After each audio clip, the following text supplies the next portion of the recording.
Mesdames et messieurs, bonjour. Je voudrais vous étayer aujourd'hui comment les dirigeants de l'AES et Laurent Gbagbo, chacun en ce qui le concerne, amusent et s'amusent sans aucun égard pour leurs partisans. Avant d'aller plus loin, et afin de nous convaincre de ce que l'usine à endormir et à divertir le peuple tourne à plein régime dans les dictatures militaires de l'AES, je vous invite à regarder cette courte vidéo. L'hymne national de Burkina Faso.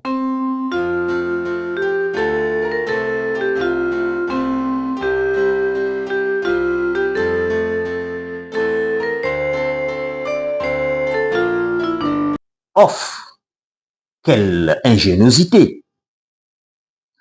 Au Mali, à l'occasion de la célébration de l'indépendance du 22 septembre dernier, Assimi Goïta n'avait pas trouvé mieux que de faire projeter son image dans le ciel dans une belle et impressionnante chorégraphie des lumières exécutée par des gros.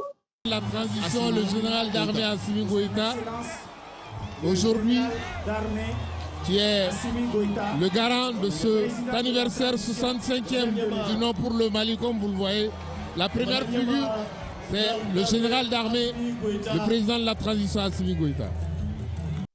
Le pauvre peuple d'abrutis, par l'ensemble du peuple malien fort heureusement, cette population lobotomisée, disais-je, a crié à tue-tête et s'est émerveillé de la supposée grandeur retrouvée des dignes fils de Soundiata Keïta, du moins c'est ainsi qu'il se revendique. Pourtant, le grand empereur du Mandé se serait suicidé s'il avait été dans la position actuelle de chacun des dirigeants de l'AES.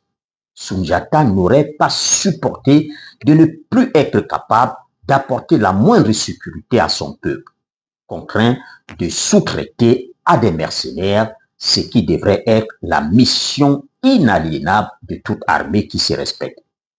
Mais, visiblement, ces dignes descendants autoproclamés n'ont presque rien hérité du Mansa Mandé, ne serait-ce que sa grande fierté et son sens de l'honneur.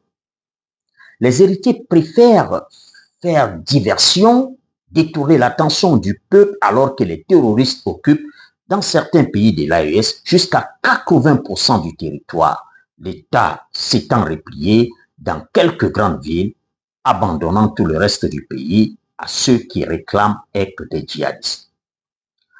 Si en AES on s'amuse, Laurent Gbagbo, lui, amuse. Il s'est brusquement levé le 8 décembre dernier et a déclaré avoir demandé à un de ses avocats, maître Emmanuel Altit pour ne pas le citer, de saisir la CPI pour demander des enquêtes sur la crise post-électorale qui avait conduit à sa chute le 11 avril 2011. Le hic qui démontre que nous sommes là dans une véritable comédie, c'est que la CPI ne peut être saisie que par certaines institutions. J'ai lu le traité de cette juridiction, connu sous l'appellation des traités de Rome, et elle ne peut être saisie que par un État parti du statut de Rome ou par le Conseil de sécurité. Le procureur peut cependant, sous certaines conditions, être lui aussi se saisir, c'est-à-dire s'autosaisir.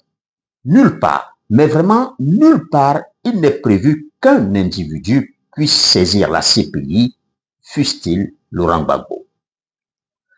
Comme on le voit, les déclarations de Laurent Gbagbo peuvent donc s'assimiler à de la fanfaronnade pour faire amuser ses militants et sympathisants.